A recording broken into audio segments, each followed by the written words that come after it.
कद है और आज हम देख रहेंगे मुर्दहिया का भाग 3 का पार्ट 3। और यह ज़्यादा लंबा है, बड़े बड़े हैं, इसलिए हम कई पार्टों में आपके सामने ला रहे हैं। यह आत्मकथा जीवनी एवं अन्य गद्य विधाओं के तहत लेखक डॉक्टर तुलसीराम का आत्मकथा है, उनके जीवन की कहानी। लेखक ने जैसा देखा ठीक वैसा ही व्यक्त कर दिया है। जीवन में जैसा देखा, एक तो हिंदुस्तान में यानी कि भारत इंडिया में जन्म लेना, उसके बाद ग्रामीण इलाके में जन्म लेना, उसके बाद उत्तर प्रदेश में जन्म लेना, उसके बाद उत्तर प्रदेश के आजमगढ़ में जन्म लेना, और आजमगढ़ के बाद फिर उसके बाद आ जाता है समाज दलित समाज में जन्म लेना। और दलित समाज में जन्म लेने के बाद इतने स्तर तक पहुंचना जहां पे लेखक ने अपनी जीवन यात्रा लिखी मुर्दहिया के नाम से, जो लेखक के असली जीवन की कहानी है। लेखक ने जिस प्रकार से देखा वैसा जिया। आज की परिस्थितियाँ ठीक वैसी बिल्कुल वैसी नहीं है, लेकिन कहीं कहीं बिल्कुल वैसी भी हैं और कुछ जगह पे चेंज भी हुआ है। तो समय के साथ तो चेंज होता ही है, 10 साल 15 साल ऐसे बीत जाने पर, लेकिन यह प्रासंगिक है दलित समाज में और बिखरी यादों को यह वापस दिलाता है। जो कनेक्ट कर पाते हैं वह कनेक्ट करके उन्हें अनुभूति होगी, हाँ बिल्कुल सही कहा जा रहा है। तो आइए आगे देखते हैं भाग 3 और पार्ट 3 यानी क्लास 3, और वाचन स्वर है 19। यहाँ तक हमने देखा था किंतु बेगही वापस असली शेर से तौलते थे, अतः बेगही तथा कम तौली हुई बनी का मिलना भी दूभर हो जाता था। आगे देखते हैं डेढ़िया बेगही का चक्रवृद्धि भुगतान और ईंट वाली तौल से चुकाई जाने वाली बनी आदि को लेकर दलितों तथा ब्राह्मणों के बीच अक्सर बड़ी तनातनी हो जाती थी। प्रायः हर साल दलित कुछ दिनों के लिए हड़ताल कर देते थे। हड़ताल के दौरान कभी कभी लाठी डंडे तक चल जाते थे। जब भी लाठी डंडे चलने की नौबत आती, गांव के सारे दलित पंचायत के लिए हमारे घर यानी कि लेखक के घर चौधरी चाचा के यहाँ आते। उसी कुएं के चबूतरे पर पंचायत होती और चौधरी चाचा सबकी राय से कूर बांध देते थे। कूर क्या होता है? कूर बांधने का मतलब था किसी निर्धारित समय तथा स्थान पर जमीन पर खपड़े से एक खूब लंबी रेखा खींच देना। उस रेखा के दोनों तरफ काफ़ी दूर पर दोनों परस्पर विरोधी पक्ष खड़े होते। रेखा के इस पार खड़े दलित उस पार खड़े ब्राह्मणों को चुनौती देते कि यदि हिम्मत हो तो रेखा पार करके दिखावे।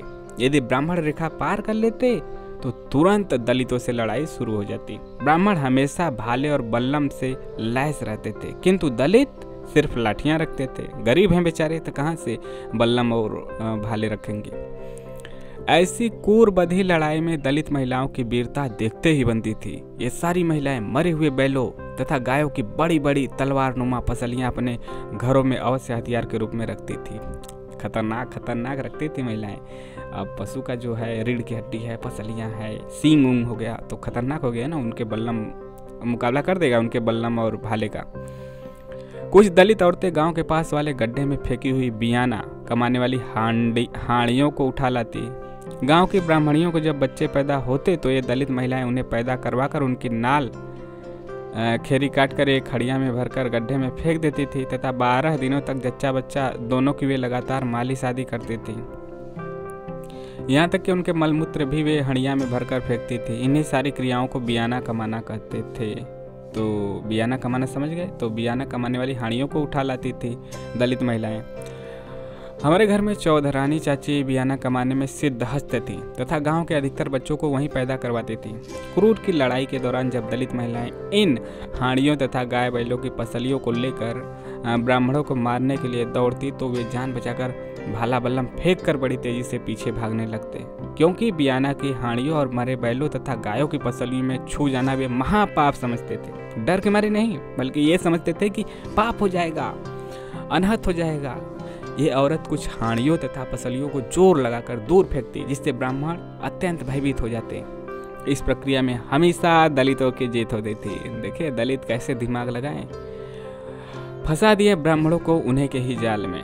महापाप के डर से वे भागने लगे। और दलित तो दलित है, उनका नाम ही दलित है।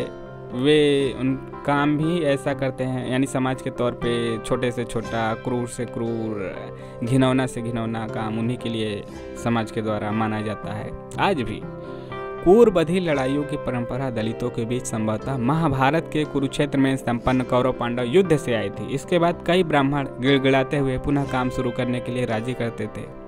तथा कुछ दिनों तक असली शेर से तौलकर बनी देते थे, किंतु बाद में फिर वहीं ईंटों वाला शेर हावी हो जाता था। मतलब कि कुछ दिन चलता था जब लड़ाई के कुछ दिन बाद, लेकिन फिर कुछ दिन बाद धीरे धीरे वे पहले जैसा हो जाते थे। फसल कटाई के दौरान सिर भर अनाज बनी में देने का प्रचलन नहीं था, बल्कि 20 केड़ा फसल पर 1 केड़ा बनी के रूप में मिलता था। केड़ा का मतलब क्या है? केड़ा का मतलब था दोनों बाहों के बीच जितनी फसल अट जाती थी उसे 1 केड़ा कहते थे। मतलब भाई है दोनों हाथ फैला के यही में गेहूँ जब कटी तो गेहूँ जितना मतलब तू ले ला, है दोनों हाथ फैला के एकदम पकड़ के ले ला, दोनों हाथ फैलाकर जितना आपको आ सके उसके अंदर वो ले लीजिए, गेहूँ हो चाहे धान हो, तो उसे कहते हैं 1 केड़ा। अतः फसल काटते समय दलित केड़ा बनाकर खेत में रखते जाते थे तथा पूरे खेत की कटाई के बाद सारे केड़ों को गिनकर बनी वाले केड़े 20 पर 1 हिसाब से निर्धारित होते थे। 20 पर 1 मतलब 20 बोझा बनेंगे। बोझा आपने देखा होगा ना कि जब धान या गेहूं कटता है तो बोझा बना जाता है, तो 20 बोझा पे 20 ऐसे मतलब जितना तुम्हारे हाथ में आए 20 केड़ा, मतलब ऐसे ही रखते जाओ, 1 बार 2 बार 20 बार, ऐसे ही 20 बार रख दिए तो 20 में से 1 केड़ा आपका हो जाएगा। ऐसे मजदूरी मिलती थी। या ऐसे कर दीजिए कि 20 बोझा बांधेंगे तो 1 बोझा हमारा, इस प्रकार से भी। इन केड़ों में से 1 या 2 केड़े दलित अपनी मर्जी से चुनते थे। ओहो, मतलब कि ये पूरा बांध गया, दलित अपनी मर्जी से चुनते थे, छोटा बड़ा चौचक अपना बड़ा चुनते होंगे, तथा बाकी ब्राह्मण मालिकों की मर्जी से, ब्राह्मण लोग मालिकों की मर्जी से चुनते थे कि तू ही ला। जिस केड़े को दलित अपनी मर्जी से लेते उसमें रखी जाने वाली खूब दानेदार फसलों की दबा कर रखते, समझ गए ना, मतलब कि चौचक दबा के एकदम छोटा रखते थे और खूब दाने वाली चौचक, उठे चाहे ना उठे एकदम चौचक बांध देते थे, उठा के ले जाते थे। जितना रखोगे उतना तो मिलेगा, बड़ा से बड़ा बांधते थे। अधिकतर दलितों को ठीक से गिनती नहीं आती थी, इसलिए ब्राह्मण केड़ा गिनने में चालाकी कर जाते थे। किंतु दूसरी कक्षा के बाद मेरे घर वाले के लिए केड़ा गिनने में मेरी गणित हमेशा काम आती रही। गाँव के कुछ अन्य दलित भी मुझे केड़ा गिनने के लिए ले जाते थे, किंतु उस अकाल के दौरान बहुत कम फसलें उत्पन्न हुई, इसलिए बानी के केड़े भी कम ही मिले। इन अकाल के दिनों में दलितों को बहुत ज़्यादा श्रम करना पड़ता था, किंतु कमाई बहुत कम हो पाती थी। विशेष रूप से जमींदारों के खेतों की सिंचाई के लिए बहुत मेहनत करनी पड़ती थी। दलितों को जमींदारों द्वारा काम पर बुलाने के लिए एक विचित्र परंपरा थी। हर रोज रात के पिछले पहर में जब भी विभिन्न गाँव में पालतू मुर्गे जोर जोर से कुकड़ू कू यानी कि भोर में 3 बजे 4 बजे 5 बजे की आवाज़ निकालते हुए बोलते थे, सारे जमींदार अपने अपने घरों के बाहर खड़े होकर हरवाहों यानी जो हल चलाते हैं, अब तो ट्रैक्टर हो गया ना, पहले बैल के द्वारा हल से खेत जोता जाता था, हरवाहों के नाम से लेकर जोर जोर से पुकारने लगते। हर दलित हरवाहा अपने मालिक की आवाज़ सुनकर जोर से चिल्लाकर उत्तर देता, आवत है मालिक आवत है। जमींदारों द्वारा बुलाए जाने वाले शब्द प्राय बड़े ही निरादरपूर्ण होते थे। आदर से तो बुलाएंगे नहीं, नौकर चाकर समझ के, मतलब एक तरह से तो उनके नीचे ही हैं दबे कुचले लोग। पहली आवाज़ पर कुछ उत्तर न मिलने पर वह गालियां देते हुए दोबारा आवाज़ लगाते। दलित इन गालियों का जवाब नहीं दे पाते थे। इस तरह प्रतिदिन सूर्योदय से 1-2 घंटे पहले ही मुर्गे की बाग पर दलित काम पर चले जाते थे और शाम तक श्रम करते रहते थे, यानी कि 8-10 घंटा 12 घंटा। अत्यंत काम के बाद थककर अधपेट खाकर, आधा पेट पूरा पेट खाना भी नहीं मिलता था, रात में सोए हुए दलित मुर्गे की आवाज़ के बाद बिना नींद पूरे हुए मजबूरी में जागने पर प्रतिदिन दुखित होकर उन मुर्गों को गालियाँ देते थे कि सरवा भैया बोल दे तैसे लेट ना बोल सकत रहा। अतः वे जमींदारों का सारा गुस्सा मुर्गों पर ही उतार कर संतुष्ट हो जाते थे। आपसे यदि कोई मजबूत है ऊपर है तो कुछ तो बोलेंगे नहीं। जब भी आप बोलेंगे अपने से कमजोर वाले पे ही बोलेंगे, या अपने से बराबर वालों से लड़ाई कर सकते हैं, ऊपर वालों से तो दबे रहेंगे। कंपनी में भी आप काम करते हैं तो मालिक कितना भी बोले नहीं, उससे लड़ाई करेंगे। इस संदर्भ में राजस्थान के ग्रामीण दीवारों पर रंगी गई एक लोक कला दृश्य पटल पर उभर कर सामने आती है, जिसके अनुसार मुर्गे की बांग पर प्रेमी प्रेमिका को छोड़कर अपने घर चला जाता है और प्रेमिका गुस्से में लाल होकर मुर्गे पर तीर से निशाना साध लेती है। इतना ही नहीं, हल जोतते समय अनेक दलित बैलों को खूब गालियां सुनाते थे। ये गालियां इतना ही नहीं, हल जोतते समय अनेक दलित बैलों को गालियां सुनाते थे। जो गाली उन्हें उनके मालिक देते थे वो बैलों को भी सुनाते थे, मुर्गे को भी सुनाते थे।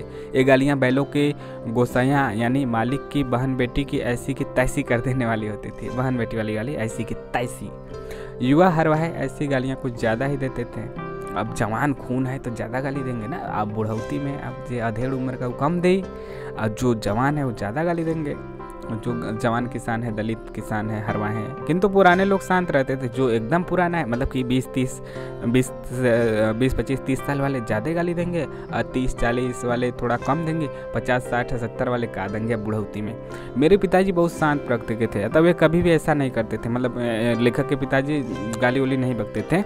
अनेक परोपकारी स्वभाव के प्रतीक उनकी एक आदत मुझे आज भी प्रेरणा देती रहती थी। वे जब भी कहीं जाते हमेशा रास्ते में पड़े कंकड़ पत्थर तथा कांटे आदि को उठाकर दूर फेंकते जाते, ताकि उनसे कोई घायल होने न पाए। उनकी इस करतूत का अनुसरण करते हुए मुझे आज भी बहुत संतुष्टि मिलती है। जहाँ तक उस अकाल में सिंचाई का सवाल है, वह बहुत मेहनत का काम था। सिंचाई बड़े ही आदिम तरीके से होता था, जैसे दोन चलाना, ओड़ीचा चलाना, ढेकुल चलाना, पूर नांगना तथा घर्रा खींचना। इन कामों में हरवाहे का पूरा परिवार शामिल हो जाता था। टीन से बनी लंबी नाली नुमा आकृति जो बीच से थोड़ी टेढ़ी होती थी, मतलब बीचवा में ऐसे पनारा टाइप का समझ ला। टीना देखे ना, टीना बीच में खाली रहता है तो उसी टाइप का, उसे दोन कहते थे। किसी जल स्रोत के किनारे लगभग 10 फीट लंबे 3 बांसों के ऊपरी छोर को त्रिभुज आकार में रस्से बांधकर गहुआ बनाकर 3 कोनों में खड़ा कर दिया जाता था, जिसके ऊपर एक काफी लंबी बांस ढीला करके बांध दिया जाता था। फिर से सुनिए। किसी जल स्रोत, जल मतलब जहाँ पे जल है, के किनारे लगभग 10 फीट लंबा, मतलब आपकी लंबाई लगभग मान लीजिए 5 फीट के आसपास सभी की लंबाई होती है, तो आपका दुगना लंबाई के 3 बांस मतलब जानते हैं ना, बम्बू बांस के ऊपरी छोरे को त्रिभुजा आकार में इसे खड़ा कर दे, रस्सी बांध दिए, गहुआ बनाकर तीनों कोनों में खड़ा कर दिया जाता था। इसे खड़ा कर दिया 3 ठे, इसे मतलब खड़ा हो जाए, तीनों ऊपर से बांधा मुंह, 3 ठे बांस 10-10 फीट का। उसके ऊपर एक काफी लंबा बांस ढीला करके बांध दिया जाता था। उसके ऊपर एक बांस ढीला करके बांधा। बांस का अगला हिस्सा पानी के किनारे रखी दोन से एक 5 फीट लंबी मोटी रस्सी से बंधा रहता था। 5 फीट लंबी रस्सी नीचे, मतलब बांस का ऊपरी कोना जो 3 ठे ऐसे खड़ा है, फिर एक के ऊपर ढीला करके है, फिर 5 फीट लंबा में रस्सी है, और उसके बाद उसमें दोन है, मतलब वो टीना का जो बना ला उसी से जहाँ पे जल स्रोत है उसी से निकाल देते हैं। समझ लिया कि कहीं पे पानी है तो ये जुगाड़ पानी निकाल के सिंचाई करा कर खेत में नाली बना देला, फिर उनमें से तनी बल्टी टाइप का मान लीजिए, फिर वहाँ से फेंकते थे। जुगाड़ टेक्नोलॉजी से। बांस का अगला हिस्सा पानी के किनारे रखी 2 से 5 फीट लंबी मोटी रस्सी से बंधा रहता था। बांस के पिछले हिस्से में एक बड़ी टोकरी ईंट पत्थर से भरकर बांधी जाती थी। ईंट पत्थर से क्योंकि भारी रहे तभी तो वो ऊपर ले जाएगी। इस जैसा आपने देखा है फाटक वोटक में लगाया जाता है, कभी कभी परमानेंट नहीं बल्कि टेम्परेरी फाटक बनाया जाता है जो रेलवे फाटक के आसपास है या कहीं पर रुकने के लिए, तो उसी टाइप का। संतुलन कायम हो सके 2 आदमी रस्सी पकड़ दोनों को पानी में डुबाकर भरते फिरते उस ऊपर की ओर ठेलते। इस प्रक्रिया में बांस के पीछे बंधी ईंट पत्थरों वाली टोकरी नीचे की तरफ जाती। इस संतुलन द्वारा दोन का पानी जमीन पर बनी नाली में गिरता। इसे ही दोन चलाना कहते थे, अर्थात दोन का पानी नाली द्वारा दूर दूर स्थित खेतों में सिंचाई के लिए चला जाता। यानी काफ़ी मेहनत का काम था, सारे परिवार लगे रहते थे। आज तो पंप सेट हो गया है, हचाक से मशीन चलाए, खटाक से पानी निकला, अब फचाक से हो गया खेत 1 घंटा 2 घंटा में। मतलब कि 4 बिस्सा 5 बिस्सा तो 1 घंटा में ही हो ही जाता है, पानी अच्छे से हो जाता है। वो चौचक हमारे गांव के ताल में दोन चलती थी। ओड़ीचा बांस की खपच्चियों से बना छाता नुमा दौरा या टोकरा होता है। दौरा आप जानते हैं, गोल गोल टोकरा टाइप का बांस का बना दिया जाता है, जिसकी मेहखड़ पर 2 तरफ 2 मोटी रस्सियां बांध दी जाती है। उसे 2 आदमी या औरतें पकड़कर संतुलन के साथ पानी के किनारे आमने सामने खड़े होकर ओड़ीचा को पानी में डुबा कर जमीन पर पानी नाली पर गिराते हैं। यानी कि जहाँ पे पानी है एक तरफ रस्सी बांधी है, दूसरी तरफ बांधी है, 2 लोग पकड़ के हचाक से वहाँ से पानी निकाल के फेंक रहे हैं। इसे कहते हैं ओड़ीचा वाला। आगे देखते हैं।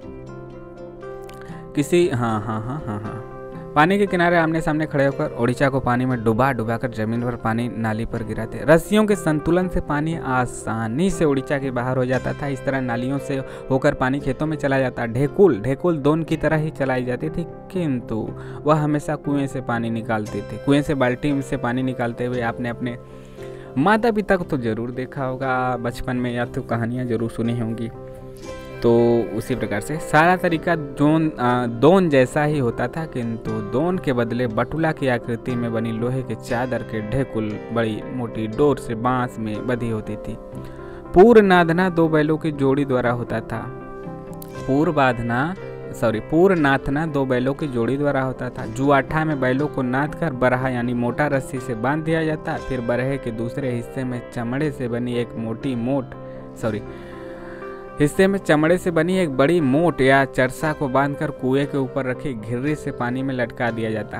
कुएं के सामने ऊपर से नीचे की तरफ तिरछी बनी पौधर, जिसका अगला हिस्सा काफी गहरा होता था, में बैलों को एक आदमी हाँकते हुए ले जाता था। इस प्रक्रिया द्वारा मोट का पानी ऊपर आता था, जिससे हमेशा एक औरत मजदूर पकड़कर नाली में गिरा देता। हाँ, वही समझ लीजिए, पानी जैसे निकाला जाता है कुएं से, पानी मतलब खींचे निकाले, हाथ से न खींचकर बैलों से खिंचवाते थे। फिर ऊपर पानी आ गया, उसके बाद पानी नाली में गिरा दिए, फिर से पानी अंदर गया। मतलब काफ़ी मेहनत का काम था। इस औरत के काम को मोट छीनना कहते थे। घर्रा खींचने की सारी प्रक्रिया पूरी पुर जैसी ही होती थी, किंतु पौधर में बैलों के बदले स्वयं आदमी बरहे को पकड़कर मोट को खींचते थे। एक तो बैल वाला हो गया, एक आदमी खुद खींचेगा, एक दौरा या के माध्यम से 2 लोग खींचेंगे, और एक उसमें बांस बांध के उस प्रकार से करते हैं। तो 3-4 तरीकों से खेतों की सिंचाई होती थी। काफ़ी जटिल प्रक्रिया थी, काफ़ी मेहनत का काम था, काफ़ी समय लगने वाला काम था। छुट्टियों के दिन में पिताजी के साथ घर्रा खींचने में सहायता करता था मैं, तुलसीराम। मेरी माँ हमेशा मोट छीनती थी। अपनी माँ को मजदूरी करते देखकर मुझे बहुत दुख होता था। उस अकाल में सिंचाई के आदिम तरीके बहुत श्रम वाले होते थे, जबकि खेतों की सिंचाई अत्यंत अपर्याप्त हो पाती थी। मतलब बड़ी मेहनत के बाद भी खेतों की सिंचाई अपर्याप्त ही रह जाती थी, कम ही रह जाती थी। वैसे गांव में कुओं की संख्या भी काफ़ी कम थी। हमारे पूरे गांव में सिर्फ 6 कुएं थे, जिनमें से सिंचाई के लिए 3 कुओं का ही उपयोग होता था। पूरे 6 कुएं, सिंचाई के लिए 3 कुएं ही उपयोग होते थे, क्योंकि शेष 3 कुएं ब्राह्मणों के पानी पीने के लिए थे, तो उन्हें दलित छू भी नहीं सकते थे। गांव वाले कुओं को इनार कहते थे। एक तो अकाल, दूसरे छुआछूत के चलते ब्राह्मणों के कुएं का इस्तेमाल न हो पाने के कारण स्वयं उनकी ही फसलों को नुकसान झेलना पड़ता था। विशेष रूप से धान की फसलों की सिंचाई बिल्कुल नहीं हो पाती थी। जानते हैं कि धान को ज़्यादा पानी की ज़रूरत होती है। 1 किलो धान के लिए कितना पानी? 40 लीटर, 15 लीटर। 1 किलो चावल उगाने में 15 लीटर 20 लीटर कम से कम पानी चाहिए, क्योंकि उनके खेत गांव के पूरब मुरदहिया के जंगलों के पास होते, जबकि सारे कुएं पश्चिम तरफ अन्य फसलों वाली सिवानों में होते थे। अतः धान की सिंचाई असंभव थी। इसलिए अकाल के दौरान धान की सारी फसलें सूख जाती थी तथा उनमें बालियां नहीं लग पाती थी। सूखने के बाद मुश्किल से उनके तने 7-8 इंच का होकर मुरझा जाते थे। इन मुरझाए हुए तनों को कूसी कहा जाता था। फसलें सूखने के कारण पशुओं को खिलाने के लिए चारा ठीक से नहीं मिल पाता था। अब उसमें न धान होगा, 7-8 इंच का होकर सूख गया तो किस काम का होगा? न तो पशुओं को खिलाने के लिए चारा ठीक से काम आएगा, न उसमें धान होगा।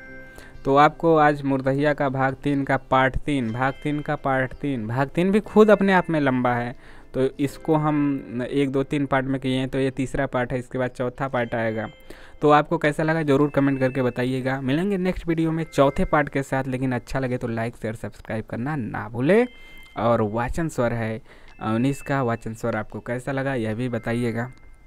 चलिए मिलते हैं नेक्स्ट वीडियो में, तब तक के लिए जय हिंद जय भारत।